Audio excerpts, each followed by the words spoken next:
श्री श्री राधा विनोद बिहारी जू की जय। श्री गोविंद गोपीनाथ मरण मोहन जू की जय। नित्य प्रविष्टम विष्णुपार अष्टोत्तर शतशिमार भक्ति वेदांत नारायण गोसाई महाराज श्री गुरुदेव की जय। नित्य प्रविष्टम विष्णुपार अष्टोत्तर शतशिमार भक्ति वेदांत वामन गोसाई महाराज की जय। नित्य प्रविष्टम विष्णुपार अष्टोत्तर शतशिमार भक्ति वेदांत वामन गोसाई महाराज की जय। नित्य प्रविष्टम विष्णुपाद अष्टोत्तर शतशिमार भक्ति वेदांत स्वामी महाराज श्रील प्रभुपाद की जय। नित्य प्रविष्टम विष्णुपाद अष्टोत्तर शतशिमार भक्ति प्रज्ञान केशव गोसाई महाराज की जय। नित्य प्रविष्टम विष्णुपाद अष्टोत्तर शतशिमार भक्ति सिद्धांत सरस्वती गोसाई प्रभुपाद की जय। नित्य प्रविष्ट महाभागवत श्री गौर किशोरदास बाबाजी महाराज की जय। नित्य प्रविष्ट श्री सच्चिदानंद भक्ति विनोद ठाकुर की जय। नित्य प्रविष्ट वैष्णव सार्वभौम श्री जगन्नाथ दास बाबाजी महाराज की जय। श्री रूपानुगौरिया गुरुवर्ग की जय। श्री रूप सनातन भट्ट रघुनाथ श्री जीव गोपाल भट्टदास रघुनाथ शारद गोसाई प्रभु की जय। श्री स्वरूप दामोदर राय रामानंदारी श्री गौर पार्षद वृंद की जय। नाम जय श्री हरिदास ठाकुर की जय। प्रेम से कहो श्री कृष्ण चैतन्य प्रभु नित्यानंद श्री अद्वैत गदाधर श्रीवासरी गौर भक्त वृंद की जय। श्री क्षेत्र मंडल गौर मंडल व्रज मंडल मथुरा वृंदावन धाम की जय। सर्व अभिष्ट प्रदात गिरिराज महाराज की जय। श्री राधा कुंड श्याम कुंड की जय। श्री यमुना देवी गंगा देवी की जय। श्री तुलसी महारानी वृंद देवी की जय। श्री भक्ति देवी की जय। श्री पूर्णमासी योगा माया की जय। श्री गोपेश्वर महादेव की जय। श्री हरिनाम संकीर्तन की जय। ग्रंथराज श्रीमद् भागवतम की जय। श्री उद्धव गीत की जय। श्री विश्वनाथ चक्रवर्ती ठाकुर Sārārtha-darśinī वृत्ति की जय। श्री भक्तिसिद्धांता सरस्वती गोसाई प्रभुपाद गौड़ीय भाष्य की जय। अनंत कोटि वैष्णव वृंद की जय। समागत गौर भक्त वृंद की जय। श्री निताय गौर प्रेमानंदे हरि हरि बोल। ओम ज्ञानतिमिरान्धस्य ज्ञानाञ्जनशलाकया चक्षुरुन्मिलितं येन तस्मै श्रीगुरुवे नमः। नमो ॐ विष्णुपदाय राधिकाय प्रियात्मने श्रीश्रीमद्भक्तिवेदान्त नारायणेति नामिने। नमो ॐ विष्णुपदाय कृष्णपृष्ठाय भूतले श्रीमते भक्ति वेदांत स्वामिनिति नामिने।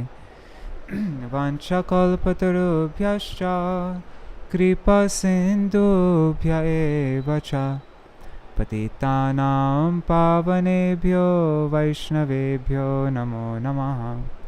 नमो महावदन्याय कृष्णप्रेमप्रदायते कृष्णाय कृष्णचैतन्य नाम्ने गौरत्विषे नमः। गुरवे गौरचन्द्राय राधिकायै तदालये कृष्णाय कृष्णभक्ताय तद्भक्ताय नमो नमः। यं प्रव्रजन्तमनुपेतमपेतकृत्यं द्वैपायनो विरहकातर आजुहाव पुत्रेति तन्मयतया तरवोऽभिनेदुस्तं सर्वभूतहृदयं मुनिमानतोऽस्मि। नारायणं नमस्कृत्य नरं चैव नरोत्तमं देवीं सरस्वतीं व्यासं ततो जयमुदीरयेत्। शृण्वतां स्वकथा कृष्ण पुण्यश्रवणकीर्तन हृदन्तस्तो ह्यभद्राणि विधुनोति सुहृत्सतम्। नष्टप्रयेष्वभद्रेषु नित्यं भगवतसेवया भगवत्युत्तमश्लोके भक्तिर्भवति नैष्टकी। तवैवास्मि न जीवामि त्वया विना इति विज्ञाय राधे त्वां नायमां चरणान्तिकम्। भक्त्या विहीन अपराधलक्षाय क्षिप्ताष्टकामादितरङ्गमध्ये कृपामयि त्वां शरणं प्रपन्ना vrinde namaste charanarvindam. Bhaja Shri Krishna Chaitanya Prabhu Nityananda Shri Advaita Gadadhar Shivasari Gaur Bhakta Vrinda. Hare Krishna, Krishna Krishna, Hare Hare, Hare Rama, Rama Rama, Hare Hare.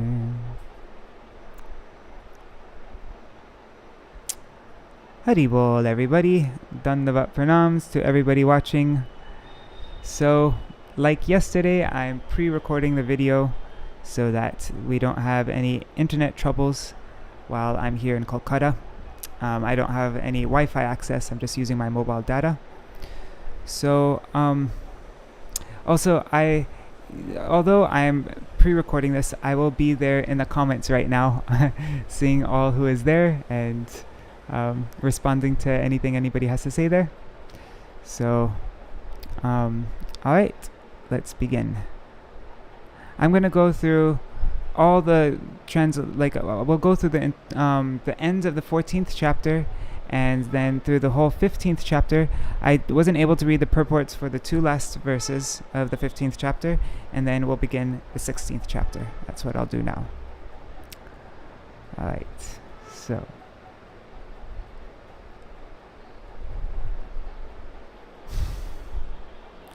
let's go back. So how did the 14th chapter end?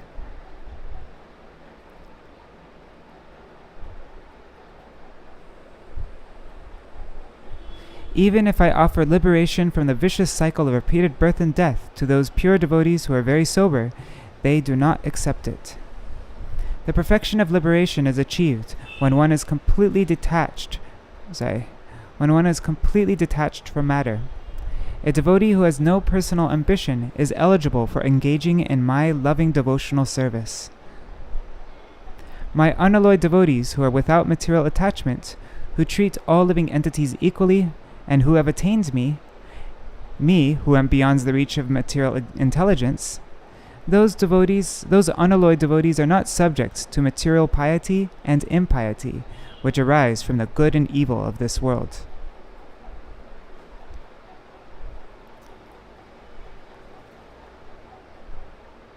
Those who follow the path of devotional service as instructed by me attain freedom from illusion, and upon reaching my personal abode, they perfectly understand the absolute truth. So then now chapter 15.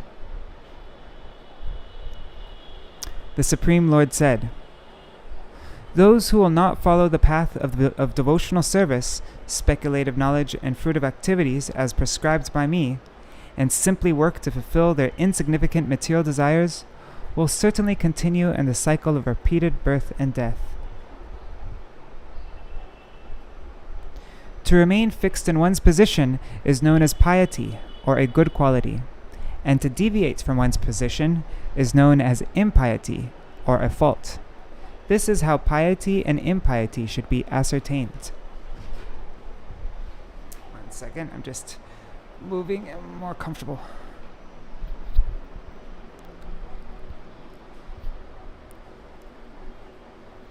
O sinless Uddhav, to understand what is proper in life, one must evaluate everything, such as religious principles and considerations of economic development, in terms of its purity and impurity.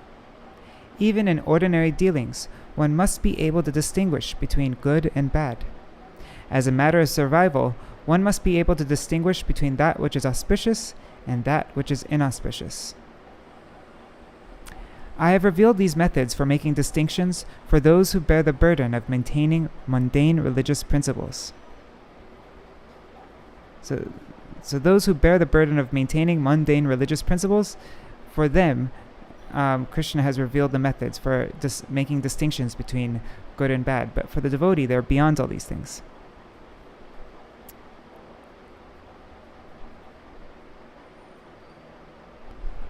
One second. Okay. Oh, I forgot to set the timer. This time I'm going to set the timer for a bit earlier. So that, because yesterday I didn't even get to do the Jayadwani at the end. So I'll set it for 5 minutes earlier. There. Okay. My dear Uddhav, although all material bodies are constituted of these same five elements, different names are given so that one can distinguish between them and thus advance towards fulfilling life's ultimate goal. And thus advance towards life's ultimate goal. O foremost of devotees, in order to regulate the activities of the living entities, I have imparted the understanding of that which is good and that which is bad in relation to time, place, and objects. Those places where there are no spotted deer, where respect is not given to the brahmanas, where general cleanliness and the purificatory rites of Vedic society are neglected, where meat-eaters predominate, and where the earth is barren, such as Kikarta, are to be considered as contaminated. A time is considered to be auspicious when it facilitates the execution of one's prescribed duties, and that time which obstructs the execution of one's prescribed duties is considered inauspicious.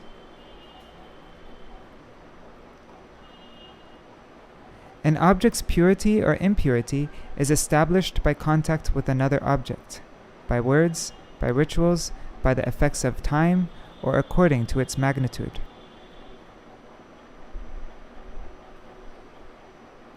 So this is a nuanced topic, what is considered pure and what's considered impure. There's many considerations. The contact of contaminated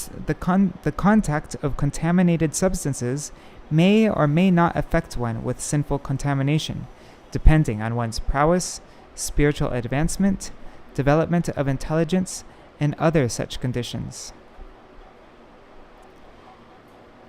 Various objects such as grains, wooden utensils that are used for performing sacrifice, elephant tusks, liquid items such as oil and ghee, metal such as gold, leather, clay pots, all of these can be purified by contact with time, air, fire, earth, and water.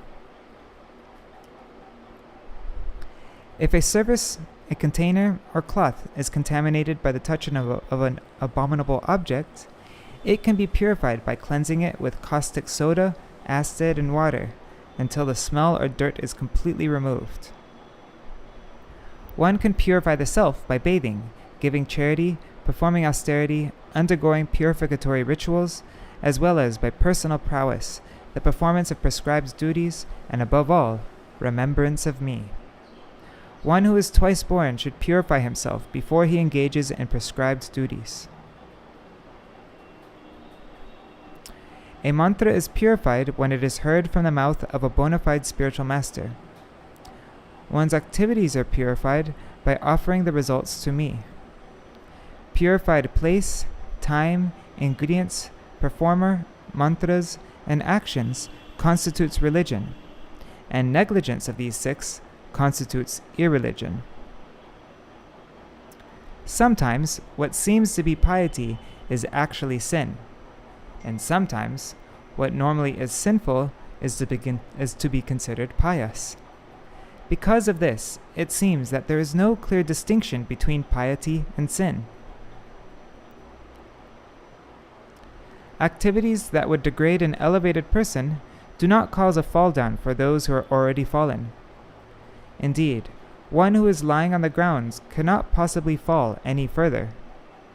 The material association that is dictated by one's own nature is considered a good quality. For example, association with a woman is a fault for a person in the renounced order of life, but it is a good quality for a householder. The more one distances himself from sinful or materialistic activities, the more he is freed from their bondage. Such renunciation is the basis of religion and drives away all kinds of lamentation, illusion, and fear. When one is attracted to the objects of the senses, attachment for them certainly develops within his heart. This attachment gives rise to lust, and from lust, anger and violence are generated. From quarrel arises unbearable anger. From anger, bewilderment is produced. And from bewilderment, one quickly loses his power of discrimination. O saintly Uddhav, a person who has lost his power of discrimination is as good as dead matter. As a result of his ignorance, he loses the opportunity to achieve life's ultimate goal. One who uselessly passes his life by maintaining himself on whatever food he receives without personal endeavor is no better than a tree. Living uselessly in ignorance like a tree, his breathing is no better than that of a bellows. Such a person, who is almost like a dead man, has no understanding of himself or anyone else.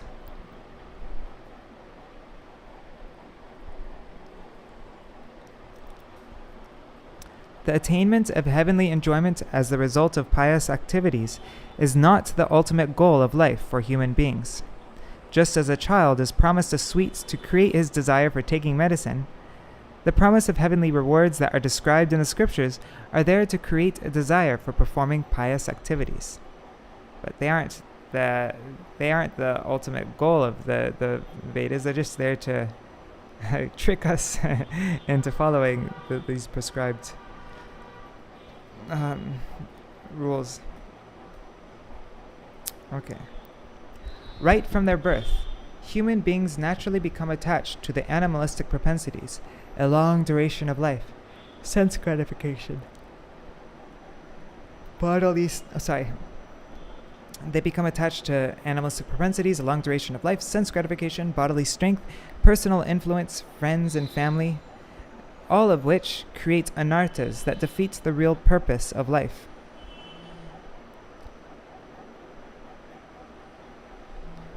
Those whose knowledge is covered by ignorance and are thus acting against their self-interest are wandering on the path of material existence.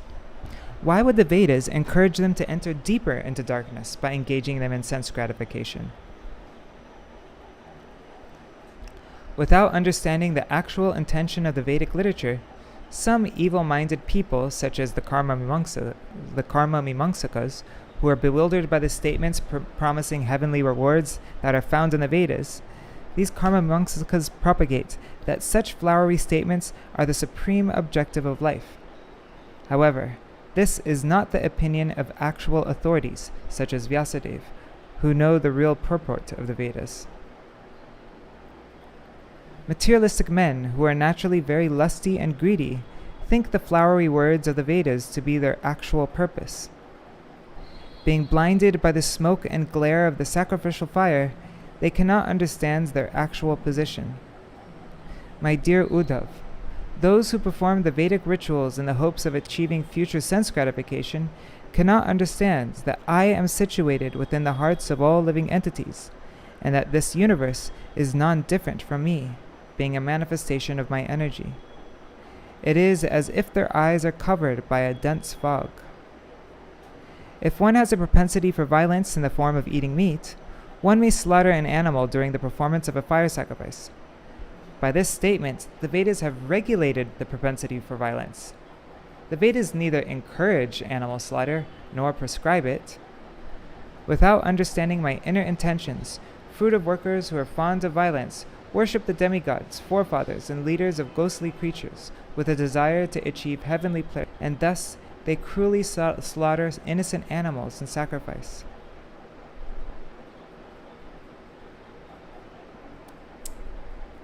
One second, I'm just changing my position again.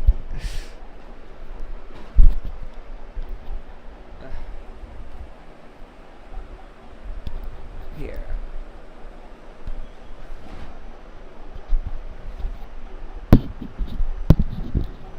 There, that's better. Okay.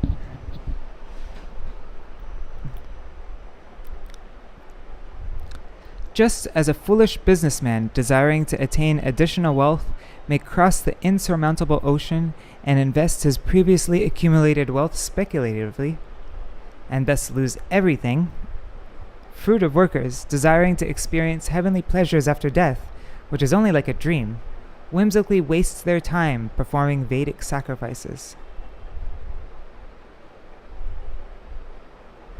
Fruitive workers are under the influence of the three modes of material nature, goodness, passion, and ignorance, and they worship the demigods who are also under the influence of the three modes of material nature. But they fail to worship me, who am transcendental to the three modes of material nature. Although the demigods headed by Indra are parts and parcels of me, when they are worshipped as being independent from me, this constitutes an impropriety.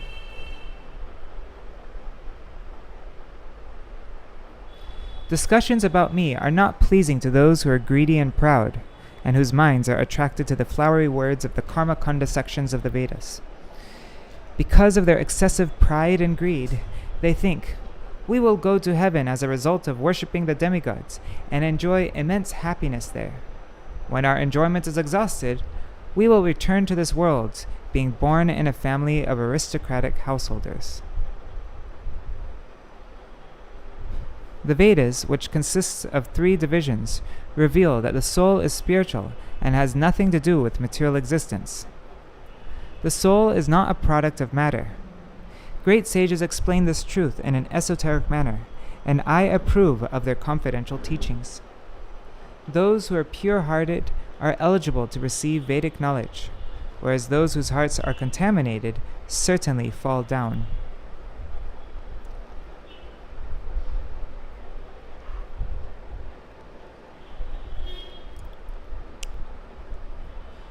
The transcendental sounds of the Vedas is very difficult to comprehend and manifests on different levels within the life air, senses, and mind.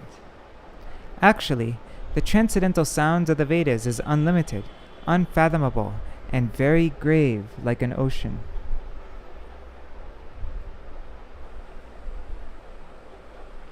I am the unlimitedly powerful Supreme Lord, situated within the bodies of all living beings, wherein I establish the subtle form of transcendental sound.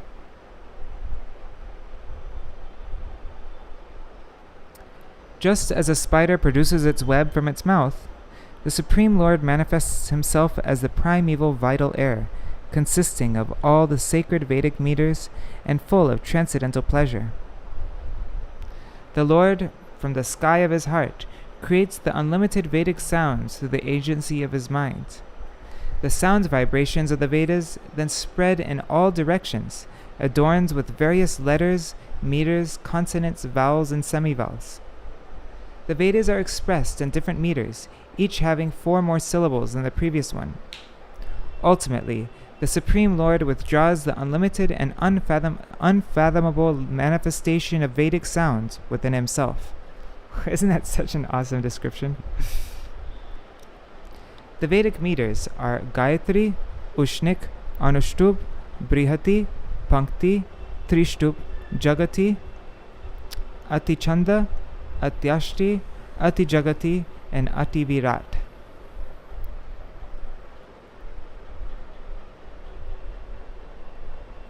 Okay, that's where we read up to yesterday, isn't it? Yes, it is. Okay, so let's read these last 2 verses here. Kim vadatte kimachaste kim anudya vikalpayet ityasya hridayang loke nanyo madveda kashchana. I am the actual knower of the Vedas, and it is me that is to be known by the study of the Vedas. That which is to be known, that which is prescribed, and that which is actually revealed by the Vedas remains a mystery to the conditioned souls. Sārārtha-darśinī commentary by Śrīla Viśvanātha Cakravartī Ṭhākura.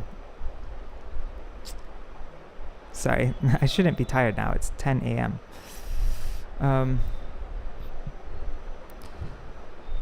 It is to be understood that whatever has been prescribed in the Vedas is meant for the ultimate benefit of all living entities. There are so many individual opinions that answer the question, what is the actual purport of the Vedic statements? What do the Vedas actually teach? The Vedas teach that one should chant mantras 3 times a day, offer oblations to the forefathers, and perform numerous other prescribed rituals and duties. Does this mean that the Vedas simply encourage the living entities to perform fruitive activities? The answer is that all Vedic formulas are preliminary stages leading to the perfect stage of Krishna consciousness, in which one fully surrenders to the devotional service of the Lord. There are various processes recommended in the Vedic literature, such as Karma Yoga, Jnana Yoga, and Bhakti Yoga. All these processes are revealed by the Supreme Lord for the benefit of people having various qualifications. Foolish people think that by following any of these processes, one can attain the supreme perfection of life. That is why in this verse, the Supreme Lord says that the Lord says that it is He alone who knows the actual purport of the Vedas. Gauḍīya Bhāṣya. Sri Krishna is the Supreme Personality of Godhead, who is one without a second. No one other than the Supreme Lord Sri Krishna knows the actual aim of the sacrifices prescribed in the Karma Kanda section of the Vedas, the goal of mantras that are found in the Upasana Kanda section of the Vedas, and the objective of deliberations of the Gyan Kanda section of the Vedas. The demigods, human beings, and great sages, who are all subordinate to the Supreme Lord and who have a limited capacity for transcendental understanding, cannot find out the actual intention of the Vedas. The Supreme Absolute Truth is the Lord Himself, who is the only shelter of all living entities, and who is the only objective of all kinds of Vedic processes. Mam vidatte mam vikalpya pohyate tvaham etavan sarva vedartha shabda astaya mam vidam maya matram anudyante Prabhupāda prasiddhati. It's just one verse. In the Karma Kanda, the Vedas have described me as the goal of all sacrifices, and in the Devata Kanda, the Supreme Lord of all kinds of worship. The Gyan Kanda elaborately analyzes all material duality as being nothing but my illusory energy potency, and thus not separate from me. The transcendental sound vibration thus establishes me as the essential meaning of all Vedic knowledge.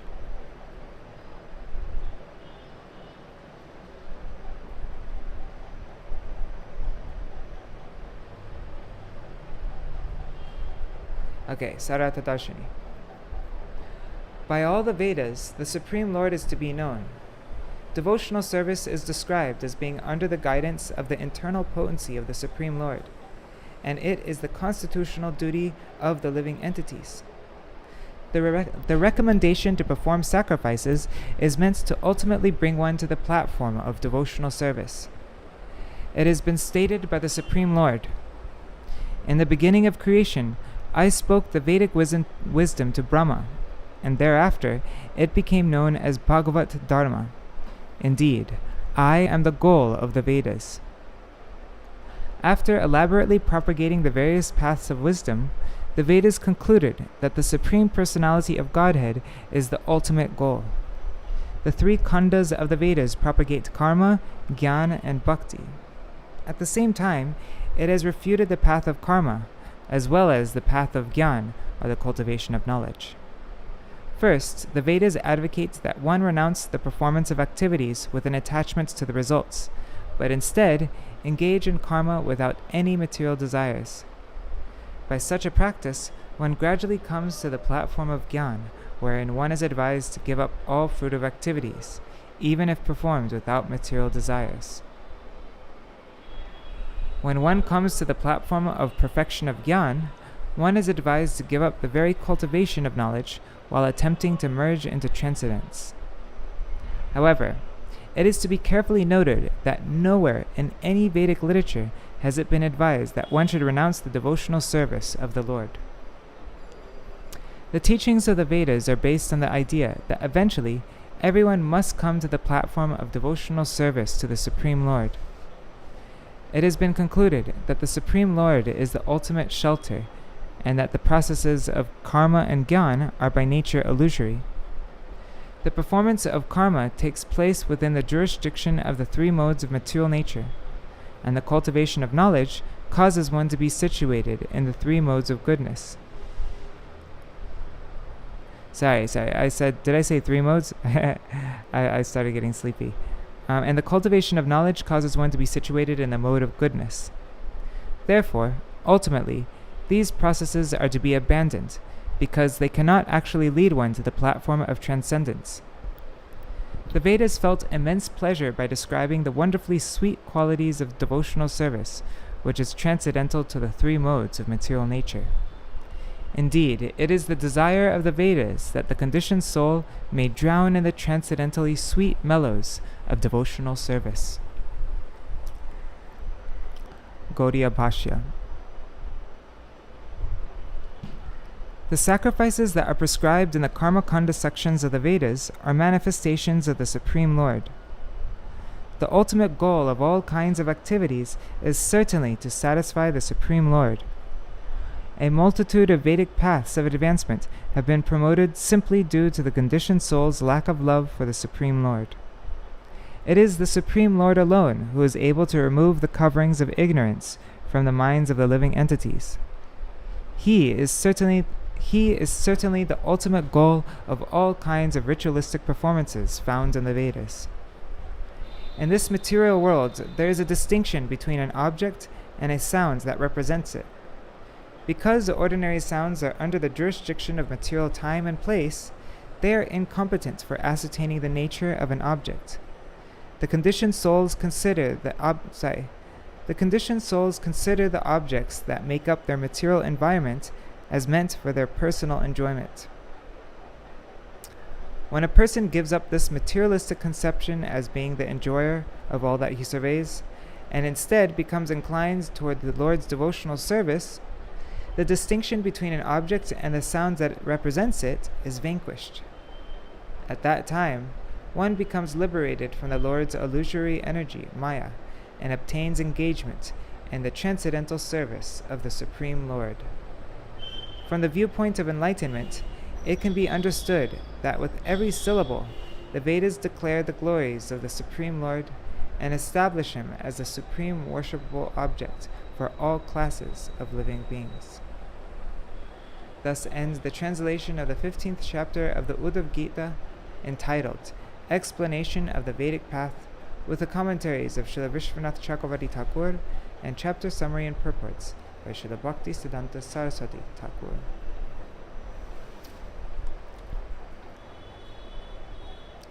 Chapter 16.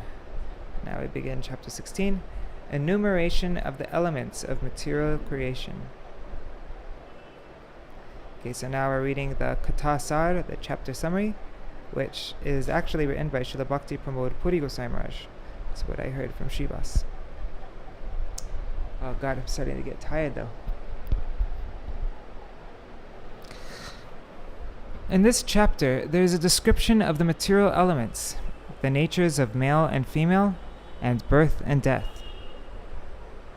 Various philosophies categorize the material elements in different ways. Although such differences are caused by the illusory energy of the Lord, they all are based on logic and are therefore acceptable. The material elements exist in all situations and in all places, and the insurmountable illusory energy of the Lord causes them to be understood in various ways. The knowledge acquired by the perception of the senses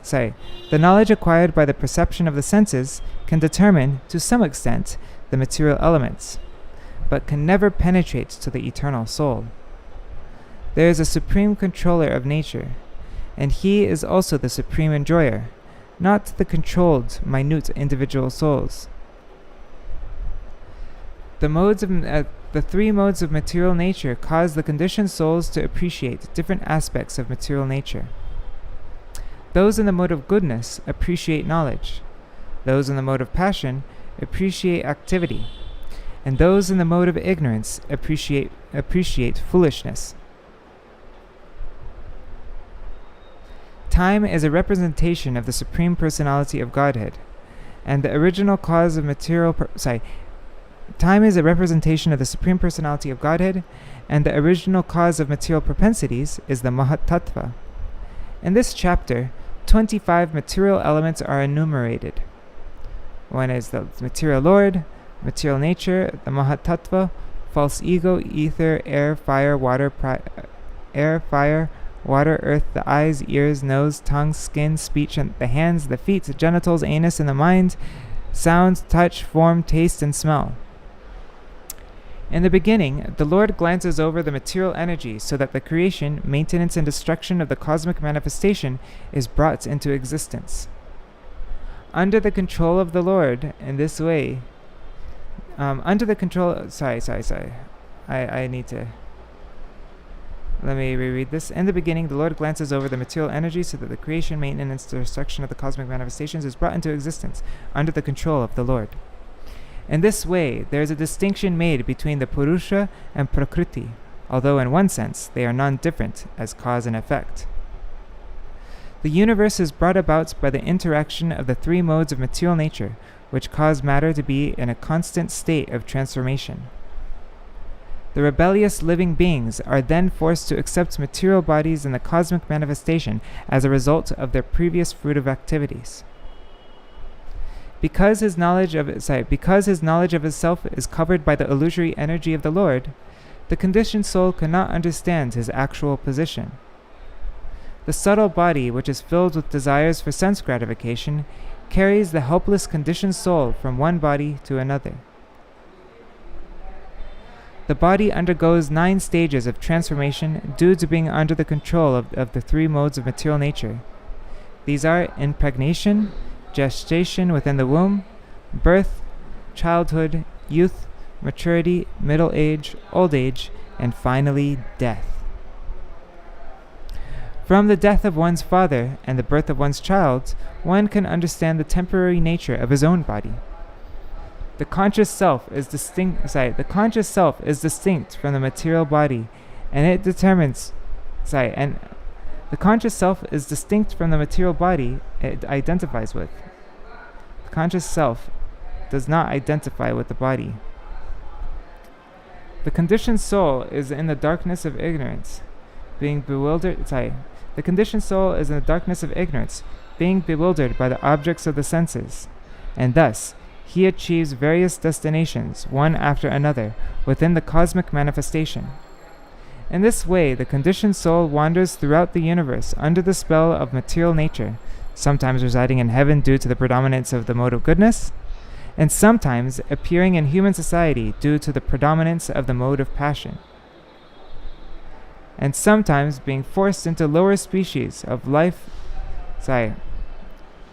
And sometimes they are being forced into lower species of life due to the predominance of the mode of ignorance. The eternal soul never directly contacts the objects of the senses, but only the senses of the body. Therefore, the pleasure derived from material sense gratification is very limited and temporary. Only those who take shelter at the lotus feet of the Supreme Lord, dedicating themselves to his devotional service, attain peace, whereas all others, even great so-called scholars, are tormented by the insurmountable influence of material nature.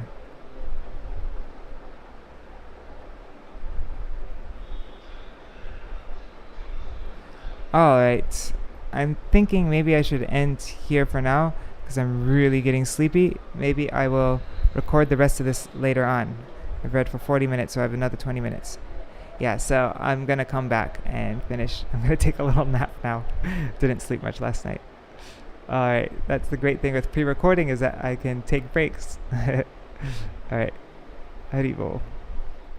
Haribol, so I'm back again, and I'm awake now. It's the evening time, 5:30 p.m., just a little bit before we start Kirtan. So I have 20 more minutes to read, and yeah, sorry for putting you through that, my falling asleep while I was reading. Okay, so I have my timer on here so that I'll finish before the time's up. Okay, so text 1 to 3. Shri Uddhava uvacha kati tattvani vishvesha sankyatanya rishibhi prabhu na vaikadasha panchatrinyatattvam iha shushruma kechit sharvingshatim prahur apare panchavingshatim saptaike navashat kechit chatvarye kadasha pare kechit saptadasha prahu shodashaike trayodasha etavattam hi sankhyanam rishayo yad vivakshaya gayanti pritagayushman idam no vaktumarhasi. Uddhav said, "My dear Lord, O Master of the universe, how have the great sages categorized the elements of the material nature? I have heard you said that there are 28 elements: the Supreme Controller, the Spirit Soul, the Mahat Tattva, false ego, the 5 gross elements, the 10 knowledge-acquiring and working senses, the mind, the 5 sense objects, and the 3 modes of nature. However, there are others who say that there are 26 elements, while still others point out 25, 7, 9, 6, 4, or 11 elements, and even others who say that there are 17, 16, or 13. How is it that great sages categorize the material elements in different ways? Please describe to me so that I may correctly understand this." Sārārtha-darśinī. After hearing the Lord's Sārārtha-darśinī by Śrīla Viśvanātha Cakravartī Ṭhākura. After hearing the Lord's explanation of Karma Kanda, Sri Uddhav now asks about some details of the Gyan Kanda sections of the Vedas, desiring to gain a proper understanding. There are innumerable sages who have established their own opinions, and while doing so, they have ascertained different numbers of material elements. This is not actually contradictory, because various philosophers have utilized various methods of categorizing the same reality. In these 3 verses, it is stated that some particular sage has ascertained that there are 9 elements. That is, the Supreme Lord, the living entities, the Mahat Tattva, false ego, and the 5 gross material elements. However, besides these are 10 senses, the mind, the 5 sense objects, and the 3 modes of material nature, making a total of 28 elements. The word Ayushman, or possessing eternal form, is significant in this regard. The Supreme Lord is eternal and full of knowledge of past, present, and future, and so he is the original and perfect philosopher. Gauḍīya Bhāṣya by Śrīla Bhaktisiddhānta Sarasvatī Gosvāmī Prabhupāda. Different philosophers have given various opinions while enumerating the number of material elements. In this verse, Uddhav states that it is the opinion of the Supreme Personality of Godhead that there are 28 material elements. These are the Supreme Lord, his energy, the intelligence, false ego, the 5 gross elements, the mind, the 5 knowledge-acquiring senses, the 5 working senses, the 5 sense objects, and the 3 modes of material nature. The godless Sankhya philosophers, who are averse to the Supreme Lord, ascertain the number of material elements to be 24. They do not accept the 3 modes of material nature and the Supreme Controller. Atheistic speculation on reality does not recognize the existence of God. Consequently, it is a worthless attempt to explain the truth. The Lord himself empowers different living entities to speculate and speak on reality in different ways. Shri Bhagavan uvacha Yuktaṃ ca santi sarvatra bhāṣante brahmana yata mayam madhyam udgrihya vadatam kim nudurghatam. Lord Krishna said, "Because all the material elements pervade the entire creation, it is justifiable that various philosophers have categorized them in different ways.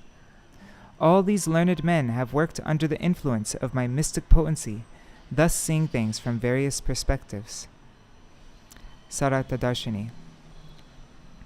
Although there seems to be contradictions in the statements of the great sages, there is actually none. The Supreme Lord herein says that the words of the Brahmanas are all reasonable. Each of the philosophers mentioned here reveals a particular aspect of truth, and their theories are not contradictory because they are descriptions of the same phenomena with different categorical systems. Having spoken under the shelter of the Lord's mystic potency, none of the sages could ascertain the truth perfectly. As long as the sun and the moon remain, these differences of opinion will also continue to exist. This is the purport of this verse. Naitarevam yathatatvam yaraham vachmi tat tatha evang vivadatam hetum shaktayo me duratyaya. When philosophers argue with one another, saying, "I have understood things in a way superior to you," this is simply a manifestation of my insurmountable energy. Sārārtha-darśinī. By the influence of the modes of goodness, passion, and ignorance, different philosophers are attracted to different views. And by the influence of the material atmosphere created by the Lord, these philosophers perpetually disagree with one another. As stated in Srimad Bhagavatam 6.4.31, Yach chaktayo vadatam vadinam vai vivada samvada bhuvo bhavanti kurvanti chaisham muhuratma moham tasmai namo nanta gunaya bhumne. Let me offer my respectful obeisances unto the all-pervading Supreme Personality of Godhead, who possesses unlimited transcendental qualities. Acting from within the cores of the hearts of all philosophers who propagate various views, he causes them to forget their own souls, while sometimes agreeing and sometimes disagreeing among themselves. He causes them to forget their own souls while sometimes agreeing and sometimes disagreeing among themselves. Thus he creates within this material world a situation in which they are unable to come to a conclusion. I offer my respectful obeisances unto him. Where is that from? That's from Srimad Bhagavatam 6.4.31. Okay. Yasam vyakti karadasir vikalpo vadatang padam prapte shamadame pieti vadastam anushamyati. It is by the interaction of my energies that different opinions arise. However, for those who have fixed their intelligence on me and who have controlled their senses, differences of perception disappear so that the very cause for argument is removed. Sārārtha-darśinī. Conflicting perceptions in the minds of various mundane philosophers is created by the Lord's external energy. Although deluded by the Lord's illusory energy, each philosopher thinks that he is correct, saying, "It may be like this, and it may be like that." Although such thinking is surely rational, because of a limited view of reality, each philosopher argues and counter-argues without ever coming to a definite conclusion. Such quarreling is absent in the society of devotees who accepts the authority of the Supreme Personality of Godhead, whose vision is not limited, and who is not under the influence of the illusory energy. Being enlightened in the truth, the devotees of the Lord are in complete agreement. If by chance there appears to be some differences in opinion, this is not because the devotees are under the influence of false ego. On the transcendental platform, there are also varieties of perception according to one's particular relationship with the Lord. Oh, that is such a good quote.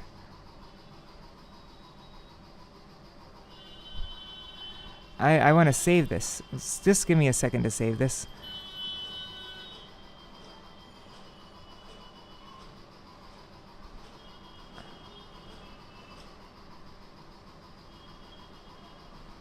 I'm just going to save this whole commentary.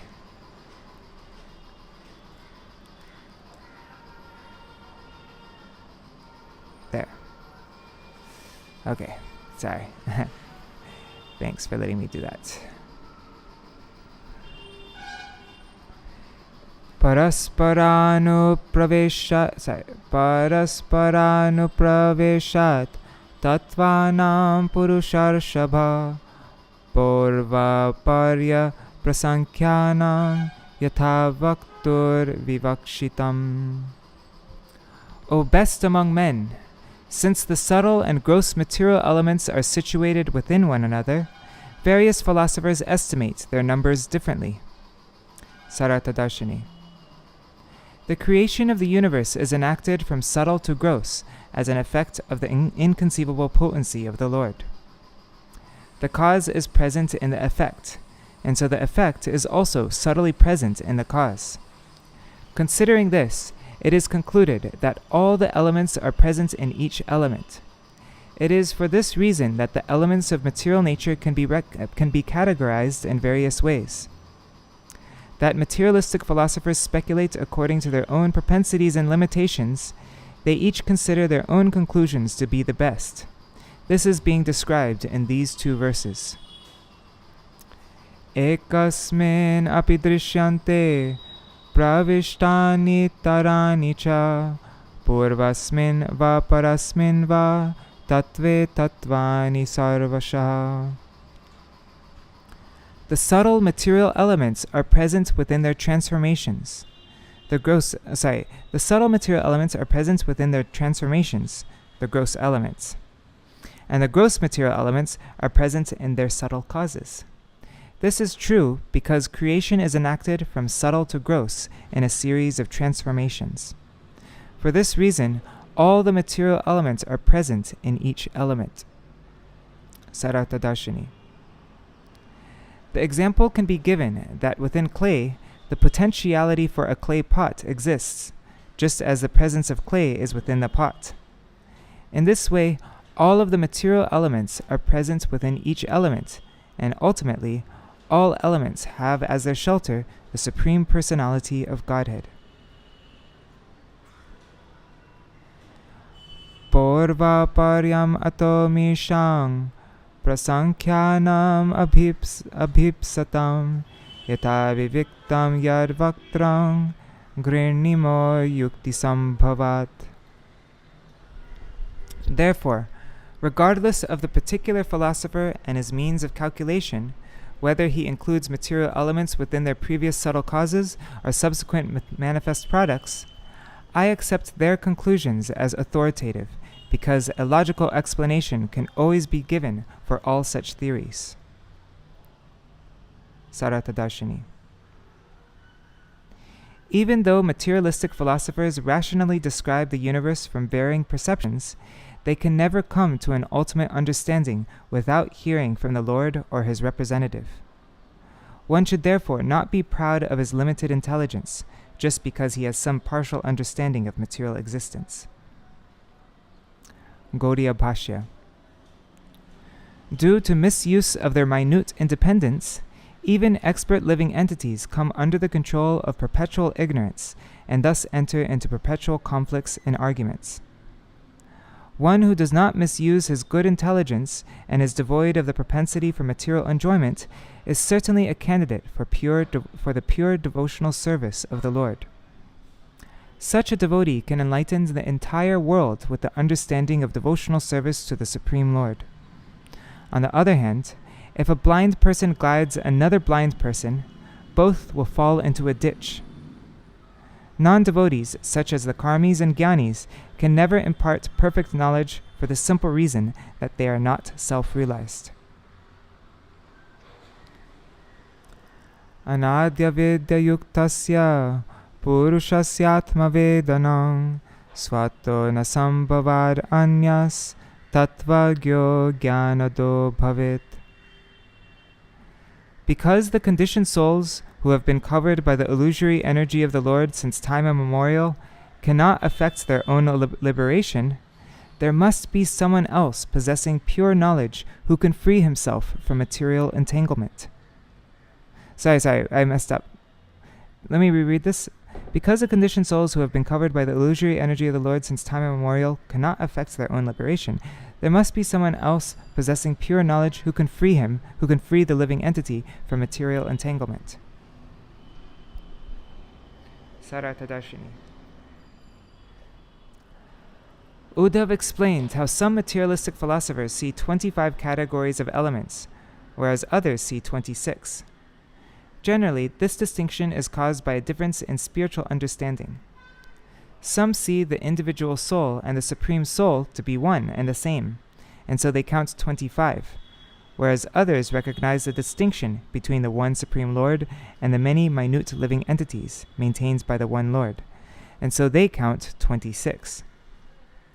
The sixth dative case in this verse should be understood as the first dative case.